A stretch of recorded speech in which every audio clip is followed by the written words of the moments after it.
Oh, ternyata COVID ini cepat atau lambat tetap akan kena ke kita. Sebentar-sebentar melakukan antigen, tes antigen. Sebentar-sebentar melakukan PCR. Bayangkan aja kalau satu keluarga itu ada 6 orang. Harus tes antigen, PCR. Dan bukan sekali nih. 6 juta. 6 juta. Wah. Iya. Kalau 6 jutanya bisa kita beliin vitamin, kemudian hati juga gembira, toh sama ketika kita keluarkan untuk tes 6 juta itu pun kita tetap isolasi mandiri kan? Iya. Sobat Tantangan, jumpa lagi nih di acara Tantangan Hidup 4.0. Banyak sekali pertanyaan yang masuk ke meja redaksi saya nih.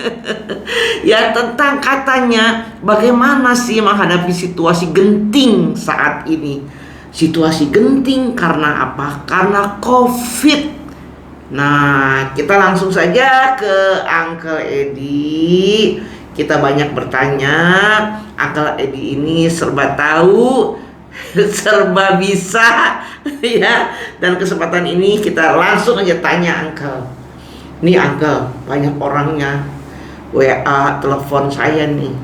Situasi genting, bagaimana nih? Banyak pertanyaan Uncle. Pertanyaan yang paling banyak ini, apakah semua orang itu bakal bisa kena COVID? Nah. Iya, terima kasih Mami. Hari ini kita sharing-sharing aja ya. Iya, sharing aja, santai. Ya, saling melengkapi seperti itu. Nah, pertanyaan itu sangat bagus sekali. Dengan kita memahami pertanyaan itu, apakah semuanya bakal kena? Gitu. Nah, di sana kita ada persiapan. Tentu ada persiapan. Oh, ternyata COVID ini cepat atau lambat tetap akan kena ke kita. Ya. COVID itu udah berlangsung 1,5 tahun ya. Iya. Udah 1 tahun lebih seperti itu. Tetapi kondisi sekarang malah terjadi sepertinya gelombang kedua ini ya. Nah, oleh karena itu banyak faktor yang bisa menyebabkan ini. Jadi penyebarannya bisa makin cepat. Dahsyat. Nah, kondisi ini memicu orang-orang yang sebenarnya tidak kena itu jadi panik. Sebentar-sebentar melakukan antigen, tes antigen. Sebentar-sebentar melakukan PCR. Kalau kita tes antigen dan PCR itu hasilnya negatif, kita jadi merasa wah saya nggak kena gini, jadi bebas, mau kemana aja bebas, mau kini bebas, padahal nggak jaminan. 200.000 melayang. 200.000 tes antigen rata-rata 200.000, tes PCR rata-rata sekarang ini 800.000. Iya. Nah, kalau tidak ada jaminan dan bakal kita bisa kena, pertanyaannya, untuk apa kita tes antigen dan PCR? Lebih bagus duitnya itu kita pakai, anggap 1 juta ya, 200 tambah 800, 1 juta, kita pakai untuk makanan yang sehat.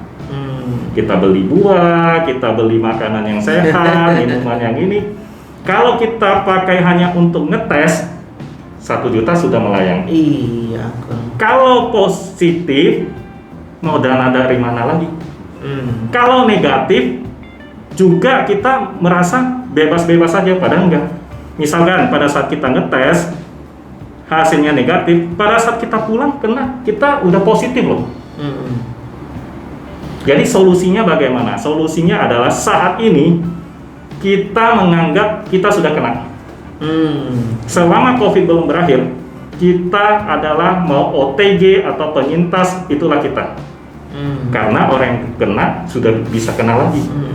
Orang yang sudah divaksin bisa kena juga. Iya. Ketika sudah kena bisa kena lagi.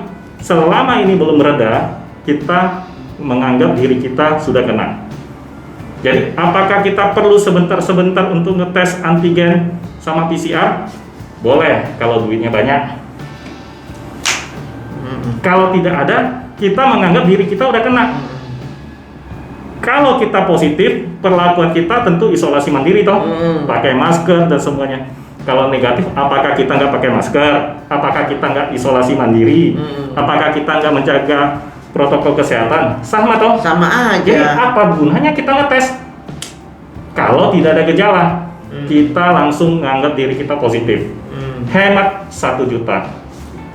Iya, setuju Uncle kalau begitu. Waduh, saya kemarin salah Uncle. Seminggu sekali tes. Waduh, tapi besok-besok khawatir lagi Uncle. Nah, ya itu betul-betul Uncle. Setuju saya, mendingan kita makan yang bergizi. Itu. Tapi gini Uncle, kalau semua orang bisa kena COVID ya, itu vaksin buat apa Uncle? Nah, dibandingkan kita ngetes ini, ngetes itu, vaksin itu kan gratis ya Mia. Vaksin itu sangat-sangat penting. Kenapa? Karena vaksin itu adalah dari virusnya itu sudah dilemahkan. Virus ini sudah dilemahkan, tidak berbahaya, dimasukkan ke dalam tubuh kita. Nah, itu definisinya. Nah, mungkin kita sulit membayangkan virusnya bagaimana bentuknya, kalau dia lemah bagaimana. Nah, ilustrasinya gampang nih. Anggap diri kita itu sedang mau bertanding petinju. Jadi vaksin itu adalah pelatih kita. Jadi kalau pelatih, pada saat kita latihan, nggak mungkin dia memukul KO kita, atau ya, betul. Jadi pelatih ini adalah vaksin, sehingga kita akan latihan. Oh, kalau pukulan seperti ini, saya tangkisnya begini, kemudian saya tonjoknya pakai begini. Nah, pelatih tidak pernah menyerang kita, itulah vaksin. Supaya kita melek, supaya otot kita kalau petinju ya, otot kita terbentuk. Jadi kita udah siap. Suatu saat cepat atau lambat, lawan kita yang benar-benar itu akan datang, yaitu COVID itu. Ketika sudah datang, anggap kita sedang bertanding di ring. Langsung kita kenalin. Oh begitu, kita udah siap. Tubuh kita udah kuat karena akibat latihan tadi. Nah, dengan kita latihan seperti ini, kita dengan mudah mengalahkan COVID-nya. Nah, itu tujuannya kita vaksin itu supaya terjadi imunitas. Tubuh kita kenalin, oh bentuknya seperti ini, kalau dia nyerang ini, saya nyerangnya begini. Oh caranya begini, kita ada latihan dulu. Jadi tubuh kita lebih siap. Nah, bagaimana kalau ternyata vaksin itu yang menyebabkan misalnya kematian, bahaya-bahaya yang lain? Nah, itu banyak dipertanyakan orang tuh Uncle, sama merek vaksinnya Uncle. Betul. Nah, yang mana nih? Betul nih. Nah, jadi jawabannya sama seperti yang petinju tadi. Jadi kalau tubuh kita, tentu kita yang paling mengenal tubuh kita. Pelatih kita nggak kenal, ya kan? Siapapun itu nggak kenal. Kita yang paling tahu diri kita sendiri. Ya. Jadi kalau kita dalam kondisi misalnya sedang sangat lelah, kurang tidur, sedang kurang sehat, jangan datangkan pelatih. Kalau kita masukkan vaksin, pelatihnya datang, kita paksain untuk berlatih, ya, Capek. kitanya sendiri jadi luka dalam. Iya. Jadi kita jadi sakit, kita jadi lebih parah karena tubuh kita belum siap. Saya belum siap latihan, jadi jangan masukin. Kapan vaksin bisa dimasukkan? Kalau kita udah siap untuk berlatih, seperti itu. Nah, mengenai jenis-jenis vaksin, anggap saja merek tertentu itu konon katanya yang paling ampuh apa semua itu adalah pelatih yang kelas internasional. Masih mending yang tidak ampuh itu pun adalah pelatih yang biasa-biasa. Kita pakai itu dibandingkan kita nggak pakai pelatih. Kalau kita nggak pakai pelatih, kita tidak akan bangun pagi, kita nggak akan latihan, kita nggak akan disiplin, tubuh kita nggak akan siap. Ketika kita datang COVID, kita bertanding, resiko untuk kalahnya sangat tinggi. Tapi meskipun pakai pelatihnya yang abal-abal katanya apapun itu, karena kita sudah latihan, masih mending dibandingkan nggak pakai pelatih, kita nggak latihan. Jadi vaksin apapun itu tetap lebih bagus dibandingkan tidak vaksin. Nah, tuh Sobat Tantangan udah dapet jawabannya, betul kan? Boleh tanya Uncle nih, ada kamusnya. Ya, jadi kalau yang mau tanya boleh japri langsung atau komen ya. Nah, Uncle, tadi vaksin udah ya, semua orang kena COVID. Jadi kita nggak perlu takut dong kalau begitu ya. Katanya nih kita mesti happy. Kan yang ngetopnya tuh kalimat hati yang gembira itu adalah obat. Nah, bagaimana tuh Uncle? Betul sekali. Jadi kalau kita takut, otomatis daya tahan tubuh kita lemah. Artinya, aduh, saya takut dah pakai pelatih. Saya nggak mau tinju dah. Yuk, nggak mau tinju, tetap lawannya datang. Tetap kita ditonjok. Lebih bagus kita persiapkan. Kita pakai pelatih, mumpung vaksinnya gratis nih. Iya. Ya, mau vaksin apapun itu boleh. Ya, kalau pelatihnya sangat luar biasa, ibaratnya tingkat keampuhannya itu, ibaratnya pelatih yang internasional. Kalau tubuh kita nggak mampu, kita jangan pakai itu dulu. Kita sesuaikan dulu efek sampingnya. Jangan kitanya kondisi lemah, tapi kita pakai yang ini, latihannya misalnya dari jam 7 pagi sampai jam 7 malam. Ya kitanya rusak, Capek. tentu rusak, ya kan? Iya. Nah, kalau kita rusak itu belum datang COVID aja kita udah mati. Nah, ada kasus nih. Jadi pakai vaksin misalnya Sinovac. Setelah sudah selesai 2 kali, pengen lagi. Oh.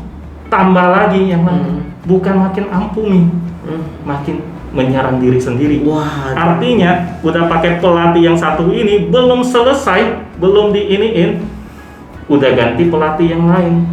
Ya. Panggil pelatih lagi. Nah, tekniknya kan beda. Kita harus pelajari dulu tubuh kita, ya, apa yang sudah terbentuk. Kadang kita pakai pelatih itu belum tentu otomatis langsung jago kita, langsung terbentuk ototnya, tekniknya semua. Ada juga enggak. Maka yang disebut juga meskipun sudah divaksin, tapi imunitasnya itu belum ada, antibodinya belum ada. Kalau ada pun kadarnya sedikit, tergantung orang, masing-masing beda. Maka kembali lagi nih, dibandingkan duitnya hanya untuk bolak-balik antigen 200.000 PCR itu, anggap sudah kena, udah positif. Iya. Duitnya 1 juta buat untuk makanan supaya terbentuk imunitas. Dengan adanya duit, maka kita jadi gembira. Nah. Coba kalau sudah habis 1 juta, tabungan sudah menipis, kemudian kena lagi. Wah. Mending 1 jutanya cepet-cepet kita beli vitamin, beli apa semua. Anggap udah kena aja, udah positif. Karena positif ataupun negatif perlakuannya sama kan? Sama, betul. Tetap sama toh, nggak ada Iya. perbedaan. Dan ini ngetesnya bukan hanya sekali. Beda kalau kita ngetes medical check up atau apa bisa 3 bulan kemudian, 1 tahun kemudian. Ini enggak, hitungan menit, hitungan detik. Sekarang negatif, tiba-tiba dia pulang, entah berpapasan atau apa dengan sesuatu itu menjadi positif, tapi kita masih merasa negatif. Mending semuanya itu, termasuk diri saya, menganggap sudah positif, kita jaga diri kita, duitnya kita pakai untuk beli vitamin, untuk supaya hati kita bisa juga lega dengan menerima keadaan seperti ini. Kita nggak bisa menghindar. Cepat lambat pasti, suka nggak suka itu pasti ada datang. Cuma kita nggak nyadar nih. Mungkin saja kita udah pakai pelatih, kita udah ini kena, kita udah KO kan dia, tapi kita nggak nyadar. Artinya kita nggak akan kena demam, kita nggak akan meriang, hilang perciuman juga nggak ada dan semuanya. Tapi sebenarnya sudah ada perlawanan. Karena tubuh kita udah kuat. Nah, kira-kira gitu. Wah, ini filosofinya bagus juga ya. Jadi saya jadi ingat kalau kita udah dilatih, ya udah kita coba, kita praktek pelan-pelan aja ya. Nah, saya jadi berpikir begini, Uncle. Pikiran saya nih ya, kenapa COVID bisa booming gitu, bisa tiba-tiba Nah, saya jadi bingung begini, Uncle. Kalau kita habis tes nih ya, tes antigen misalnya positif, kita kan pulang dong. Nah kayak saya kan kalau pulang kan nggak mungkin jalan kaki jauh, naik Grab misalnya, naik Gojek.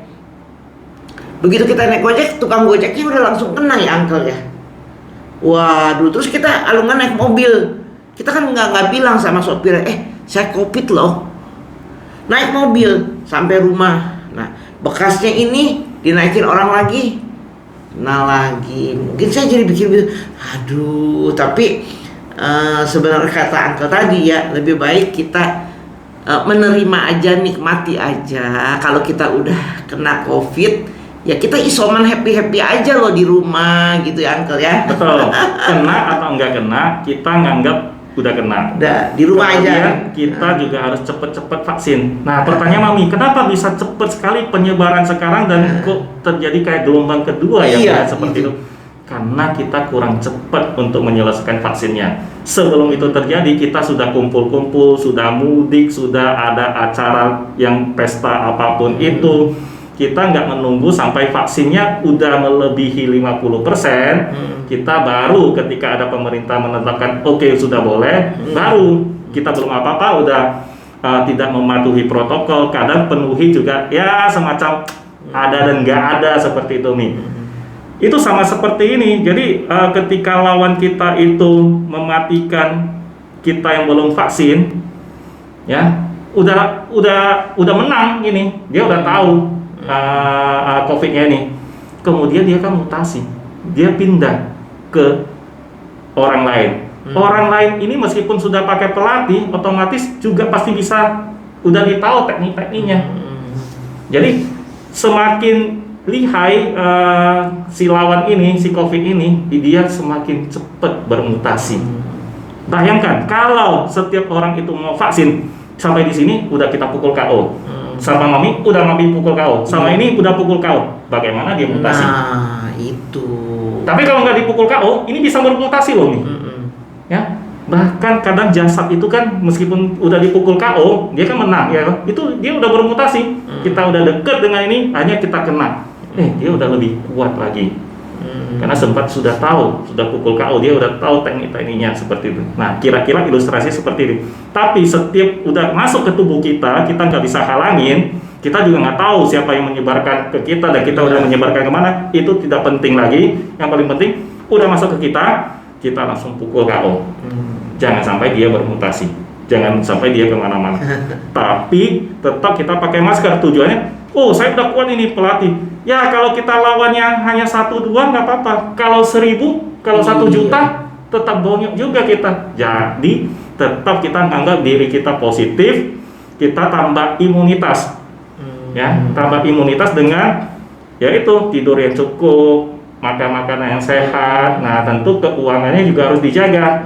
Nah, cara untuk supaya keuangan dijaga itu yaitu jangan hanya sebentar ngetes, habis duitnya banyak itu nih. Bayangkan aja kalau satu keluarga itu ada 6 orang, harus tes antigen PCR, dan bukan sekali nih. 6 juta. Wah. Iya. Kalau 6 jutanya bisa kita beliin vitamin, kemudian hati juga gembira, toh sama ketika kita keluarkan untuk tes 6 juta itu pun kita tetap isolasi mandiri kan? Iya. Kalau negatif positif pun kita tetap lakukan hal yang sama aja, isolasi mandiri aja, kita kurangin. Iya betul. Nah, sobat tangan. Jadi jangan takut divaksin ya. Ada orang bilang habis divaksin meriang katanya, lapar terus ngantuk terus ada yang begini begitu. Gak usah khawatir ya. Betul nih. Itu sama seperti kita pertama kali kita latihan nih. Iya. Pasti pegel-pegel ya. Pegel. Ya, karena harus dengan pukulan begini terus ya kan.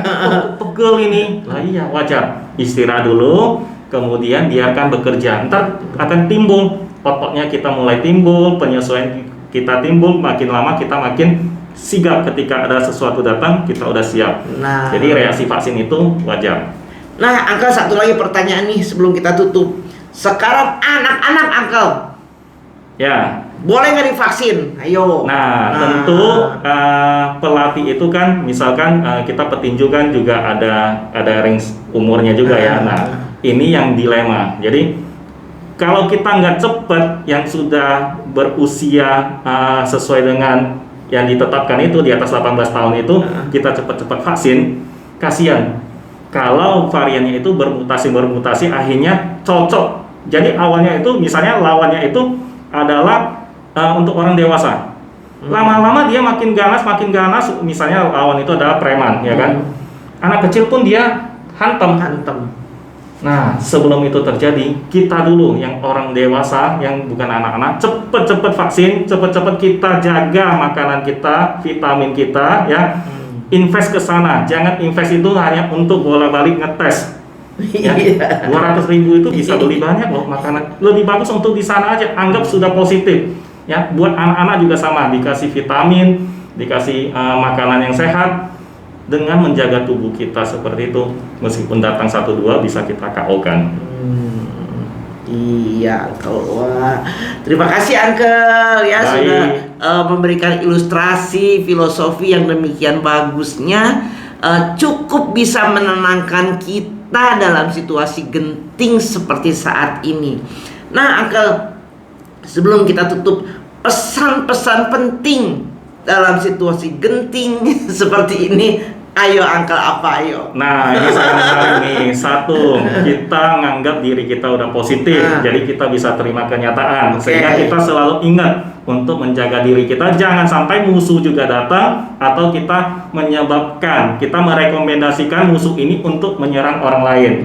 Jadi kita selalu jaga protokol kesehatan. Kedua, kita tingkatkan latihan kita dengan cara makan makanan yang bergizi, vitamin dijaga, apapun itu untuk menaikkan ya imunitas kita. Oke. Nah, kemudian yang belum vaksin, segeralah vaksin.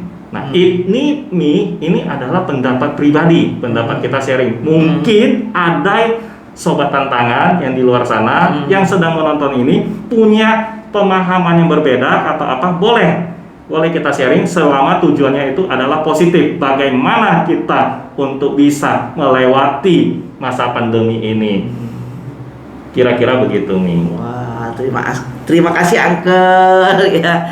Nah, sobat tantangan, ada yang perlu juga ya kita pahami bahwa kebenaran tentang COVID ini, Uncle, ada. Bukan nggak ada ya Uncle ya, COVID ini ada.